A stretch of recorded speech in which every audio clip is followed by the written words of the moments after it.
यहाँ तो 35 साल से दो हुकूमतें चल रही थी और उन्होंने, मैं नहीं समझता कि किसानों के लिए कोई अच्छा कदम किया हो। पीछे हुकूमत थी, इमरान खान की हुकूमत थी, मैं कुछ सियासी बात नहीं कर रहा। अल्हम्दुलिल्लाह उसमें किसानों के जो आमदन है वो बहुत बड़ी है। अब इदारे खत्म हो चुके हैं, अगर ये किसान खत्म हो गया तो यहाँ लोग भूखे मर जाएंगे। अवाम ने वोट डाला है और जिसको सिलेक्ट करना चाह रहे हैं अपने जोरे बाजू के सर पर आप अवाम को दबाने की कोशिश कर रहे हैं। ये एक स्प्रिंग है, ये जब भी जंप खाएगा तो हर चीज को ब्लास्ट कर देगा। न्यूज़ वन में खुश आमदीद। मैं हूं आपका मेजबान फयाज राजी। वतनी अजीज पाकिस्तान में ज़राअत रीढ़ की हड्डी की हैसियत रखती है और किसान वतनी अजीज पाकिस्तान में धरती का सीना चा करके पाकिस्तानियों के लिए अनाज की फराहमी को यकीनी बनाते हैं। मेरे साथ मौजूद है किसान इत्तेहाद रजिस्टर्ड पंजाब के नायब सदर चौधरी जावेद जट सिराज साहब। इनसे जानते हैं कि इस वक्त पाकिस्तान में किसानों को किन मुश्किलात का सामना है। अस्सलाम वालेकुम सर। जी वालेकुम अस्सलाम। चौधरी साहब, आप नायब सदर हैं पंजाब के किसान इत्तेहाद रजिस्टर्ड के। बतौर किसान आप क्या समझते हैं कि इस वक्त किसानों को किन मुश्किलात का सामना है? जी बहुत शुक्रिया फयाज शिराजी साहब आपका, आपके चैनल का और आपकी टीम का। उन्होंने किसान के बारे में, किसान की मुश्किलात के बारे में आज इंटरव्यू किया। देखें, वतन अजीज़ पाकिस्तान में इस वक्त किसान को बहुत ही ज़्यादा मुश्किलात का सामना है। चाहे वो खाद की ब्लैक मिलिंग हो, चाहे वो बीज की ब्लैक मिलिंग हो, चाहे वो बिजली के बिलों का मामला हो, चाहे वो मक्की की इंपोर्ट एक्सपोर्ट का मामला हो, आज का किसान बिल्कुल पिस चुका है। किसान के जो अखराजात हैं वो आसमानों को छू रहे हैं और जो उनकी आमदन है वो बिल्कुल ज़मीन के बराबर है। इसलिए पाकिस्तान का किसान, देखें, ज़राअत पाकिस्तान में एक रीढ़ की हड्डी की हैसियत रखती है और ये रीढ़ की हड्डी इस टाइम बिल्कुल नकारा हो चुकी है, बिल्कुल ख़त्म हो चुकी है। ये किसान बिल्कुल ख़त्म हो चुका है। इनको जो जो मामला आता है उनकी तफसील भी मैं आपको बताता हूँ कि देखें, सबसे पहले वापडा का जो इशू है कि इस टाइम जो टैरिफ की कीमत है 1 यूनिट वो 12 के मीटर की, वो इस टाइम 55-56 रुपए तक जा पहुंची है, जो कि काबिल बर्दाश्त नहीं है। जिस किसान को 50,000, 60,000 या 1 लाख बिल आता था, अब उसको 4 लाख, 3 लाख, 3.5 लाख बिल आता है। देखें, एक ट्यूबवेल 20 एकड़ या 25 एकड़ को सराब करता है। अगर वो 3 माह की फसल होती है तो 12-14 लाख रुपया अगर वो सिर्फ पानी की मद में, यूनिटों की मद में वापडा को दे देता है तो 50 से 60,000 रुपया सिर्फ 1 एकड़ के पानी का खर्चा है। जो साहब ये बताएं कि किसान हर हुकूमत से गिले शिकवे करते नजर आते हैं। बतौर किसान आप क्या समझते हैं कि किस हुकूमत ने किसानों को रिलीफ दिया है? देखें, यहाँ तो 35 साल से दो हुकूमतें चल रही थी, ठीक है, और उन्होंने, मैं नहीं समझता कि किसानों के लिए कोई अच्छा कदम किया हो। पीछे हुकूमत थी, इमरान खान की हुकूमत थी, मैं कुछ सियासी बात नहीं कर रहा था। अल्हम्दुलिल्लाह उसमें किसानों के जो आमदन है वो बहुत बड़ी है। इसमें जो ज़राअत है इसमें लोगों को फ़ायदे हुए हैं। ज़मीनों की काश्त में से लोगों ने बहुत ज़्यादा कमाया है। उस दौर में अल्हम्दुलिल्लाह किसान खुशहाल भी था, खाद की ब्लैक मिलिंग भी नहीं थी और उस वक़्त 5.5 रुपए से 6 रुपए पर यूनिट 12 का बिल था। अच्छा जो साहब ये बताएं, किसानों को सीड के हवाले से बड़े गिले शिकवे होते हैं कि पाकिस्तान में जितनी भी फसलें हैं जो काश्त की जाती हैं तमाम सीड इंपोर्ट किया जाता है। क्या वजह है कि पाकिस्तान की जो हुकूमत है यहाँ पे पाकिस्तान में सीड बनाने में नाकाम क्यों है? आप क्या समझते हैं कि इधर सीड नहीं बनना चाहिए पाकिस्तान? बिल्कुल बनना चाहिए, बल्कि हमारे फैसलाबाद में अयूब रिसर्च सेंटर हो गया, उसके अलावा काफ़ी इदारे हैं जिस पर हर माह करोड़ों के अखराजात है, हर साल अरबों रुपए के उनको फंड जारी किए जाते हैं।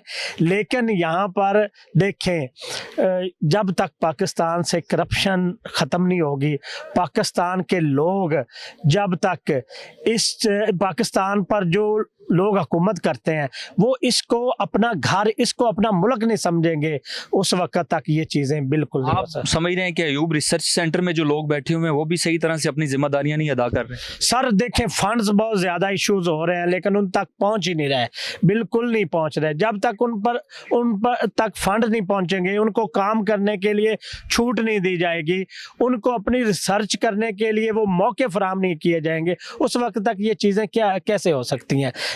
ऊपर से फंड देते हैं, लेकिन दरमियान वाला तबका जो इनके अफसरशाही लोग हैं वो एंड तक जाने ही नहीं देते।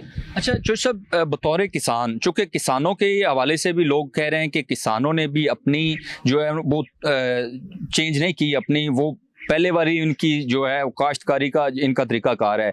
हमारा आप देख लें कि यूरोप और दीगर ममालिक उनकी फी एकड़ पैदावारी सलाहियत बढ़कर कहाँ से कहाँ चली गई।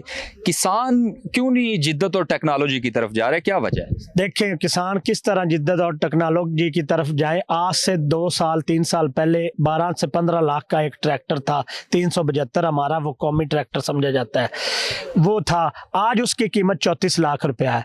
देखें एक ट्रैक्टर की कीमत इतनी होगी, अगर जदीद ज़राअत करनी है तो उसके लिए जदीद औजार चाहिए होंगे जो बाहर से लाने होंगे, उस पर टैक्सेस इतने हैं कि वो आम आदमी अफोर्ड ही नहीं कर सकता।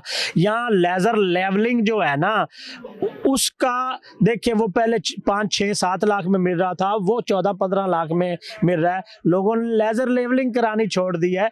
ये चीज़ें इनको चाहिए थी कि ये हुकूमत के खाते में आती हैं कि इन पर ज़राअत पर सब्सिडीज़ दी जाएं, इनको बाहर से औजार जदीद औजार ला कर दिए जाए जिससे खेती बाड़ी हो। उसके अलावा इसमें ड्रिप सिस्टम लाया जाए। लेज़र लेवलिंग के बारे में आप बात कर रहे हैं, बड़ी अहम ज़रूरत है किसानों की। ज़मीनें जब तक लेवल नहीं होंगी तब तक फसल की उतनी पैदावारी सलाहियत नहीं होगी। इस पर भी किसानों के बड़े गिले शिकवे रहे हैं कि मतलब बड़ी महंगी ये लेवल लेजरिंग होती है, कोई इस पे काम नहीं हुआ। देखे ना जी मेरी बात सुने, देखे एक किसान अपना लेज़र लेवलिंग ले भी लेता है। अब देखे पीछे 2-3 साल पहले 150 रुपये लीटर पेट्रोल था, डीजल था, आज वो 280-85 रुपये लीटर है। तो ये अफोर्डेबल ही नहीं चीज़ें रह गई, किसान कैसे अफोर्ड कर दे। देखें 1 एकड़ पर अगर आलू का खेत उसको तैयार किया जाए ना 1 एकड़, तो उस पर 80-85 लीटर ऑयल यूज़ होता है, ठीक है। अब उसकी कीमत देखें 280-85 रुपए है, तो ये अफोर्डेबल ही नहीं रह गए। ये चीज़ें ये किसान के बस में नहीं रह गई कि उसके अखराजात इतने बढ़ चुके हैं। अब देखें यूरिया खाद 1300 रुपये इन्होंने महंगी कर दी है। कितना बड़ा जुल्म है कि किसान यूरिया खाद जो 3900 रुपये में मिल रही थी अब 5300 रुपये में मिल रही है। किसान देखिए अब जहाँ 4 बैग यूज़ करता था वहाँ 2 करेगा तो उसकी एवरेज कम होनी है। तो साहब ये बताएं, डिस्ट्रिक्ट इंतजामिया, तहसील इंतजामिया कंट्रोल रेट पे किसानों को खाद देने में वो तो कह रहे हैं कि हम बिल्कुल इनको कंट्रोल रेट पे खाद फराहम कर रहे हैं, लेकिन दूसरी जानब किसानों के हमेशा गिले शिकवे रहते हैं। जिस तरह अभी भी आप कह रहे हैं कि कंट्रोल रेट पे खाद नहीं दी जा रही, इंतजामिया कहती है कि हम दे रहे हैं। मुझे बाहर निकल कर किसी जगह भी खड़ा होकर हमारे जो यहाँ का ज़राअत का ऑफिसर है ना दीपालपुर में, वो ये बता दे एक किसान को साथ ले आए कि इसको मैंने कंट्रोल रेट पर खाद लेकर दी है, तो मैं समझूंगा कि हमारे अदारे काम कर रहे हैं। या कोई इदारा काम नहीं कर रहा, ठीक है, सब खाद लेते हैं, ठीक है, और 2-2, 3-3, 400 रुपये महंगी खुद ही बेच देते हैं। लेकिन ये इल्ज़ाम किसानों के ऊपर भी आयद होता है कि किसान इत्तेहाद रजिस्टर्ड के जो नुमाइंदगान हैं वो भी इंतजामिया से कंट्रोल रेट पे खाद लेते हैं और अपने इन्होंने वहाँ पे दुकानें बनाई हुई है और लोगों को फिर महंगे दामों खादें फरोख्त कर रहे हैं। ये सिविल सोसाइटी की जानिब से किसानों के ऊपर इल्ज़ाम आयद किया जा रहा है। जी देखें कुछ मुझे भी पता है, कुछ इशू आए थे पीछे, लेकिन किसान इत्तेहाद ने उस पर कंट्रोल भी किया है, ठीक है। इनको चाहिए कि ये डायरेक्ट किसान को देना। देखें ये इनको ये किसान इत्तेहाद के नुमाइंदों को देने की ज़रूरत भी नहीं है। जब डायरेक्ट किसान को देंगे तो वो अपनी फसल को जाकर डालेगा। बीच में कोई भी किसान इत्तेहाद हो गया या जो भी आप कहते हैं थर्ड मैन को निकाल दें, डायरेक्ट दें, कंट्रोल रेट पर खाद मिले, हर दुकान से मिले, तो ये चीज़ें ख़त्म हो जाएंगी ना। देखें कहाँ रहेंगी ये चीज़ें, जब बीच में तीसरा आदमी आता है तो ज़हरी बात है वो चीज़ें डिस्टर्ब होती है। अब हर बंदा फरिश्ता भी नहीं है, हर बंदा ठीक भी नहीं है, मैं किसी पर इल्ज़ाम भी नहीं लगा सकता, मैं किसी को अच्छा भी नहीं कह सकता।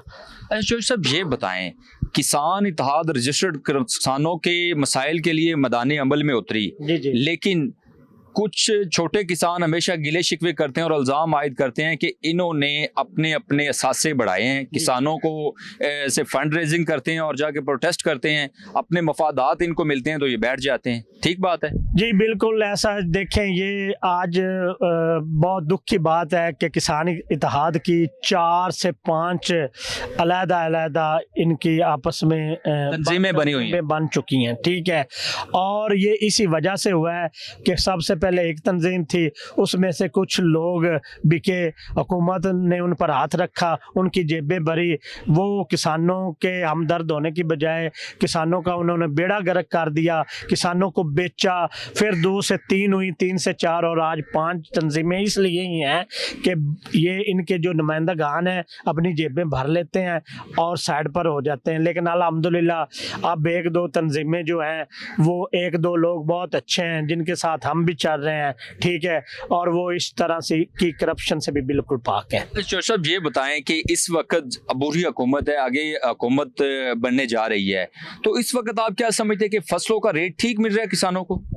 देखे ना जी, जब हुकूमत थी उस वक्त ठीक नहीं मिल रहा था, अब तो अबूरी हुकूमत है, अब क्या ठीक मिलना। और एक बात मैं आपको बता दूं, जो भी हुकूमत आए अगर इन्होंने किसान के बारे में ना सोचा तो ये बात ज़हन में रख लें कि पाकिस्तान में अदलो इंसाफ तो ख़त्म हो ही चुका है, अदलिया ख़त्म हो चुकी है, आपके इदारे ख़त्म हो चुके हैं। अगर ये किसान ख़त्म हो गया तो यहाँ लोग भूखे मर जाएंगे, यहाँ फूड क्रैशेज आ जाएगा और ऐसा आएगा कि यहाँ लोग एक वक्त की रोटी खाने को तरसेंगे। बड़ा एक आप अफसोसनाक बात कर रहे हैं कि लोग 2 वक्त की रोटी खाने को तरसेंगे। जी जी जी बिल्कुल ऐसे ही है, नज़र आ रहा है ना। देखें हर चीज़ तो ख़त्म हो चुकी है, कोई अदल नहीं, कोई इंसाफ नहीं। आप अवाम का मैंडेट चोरी कर रहे हैं, ठीक है, हमने वोट डाला है, अवाम ने वोट डाला है और जिसको सिलेक्ट करना चाह रहे हैं उसको सिलेक्ट नहीं किया गया। अपने जूते के सर पर, अपने वो क्या कहते हैं, अपने जोरे बाजू के सर पर आप अवाम को दबाने की कोशिश कर रहे हैं। ये एक स्प्रिंग है, ये जब भी जंप खाएगा तो हर चीज़ को ब्लास्ट कर देगा। खुदारा हुक्मरान भी और हमारे इदारे भी होश के नाखुन लें, ये पाकिस्तान हमारा मुल्क है, अगर ये पाकिस्तान है तो हम हैं, वरना ये पाकिस्तान नहीं है तो हम भी नहीं हैं। खुदारा होश के नाखुन लें और ये पाकिस्तान को सही सिमत की तरफ चलाएं, तब भी हम भी तरक्की करेंगे। हमारा साथ वाला पड़ोसी आज कहाँ से कहाँ पहुँच, इंडिया जो है ना जी, इंडिया, हाँ, बांग्लादेश और जो अफगानिस्तान आप सोच भी नहीं सकते कि अफगानिस्तान 2-3 साल बाद एक एशिया में एक ऐसा मुल्क उभरने वाला है कि लोग उसकी मिसालें देंगे। जी नाज़रीन किराम, इसी के साथ अपने मेज़बान फ़याज़ शाज़ी को इजाज़त दीजिएगा। अल्लाह रब्बुल इज़्ज़त से दुआ गो कि अल्लाह ताला वतन अज़ीज़ पाकिस्तान को हमेशा शादो आबाद रखे। वस्सलाम।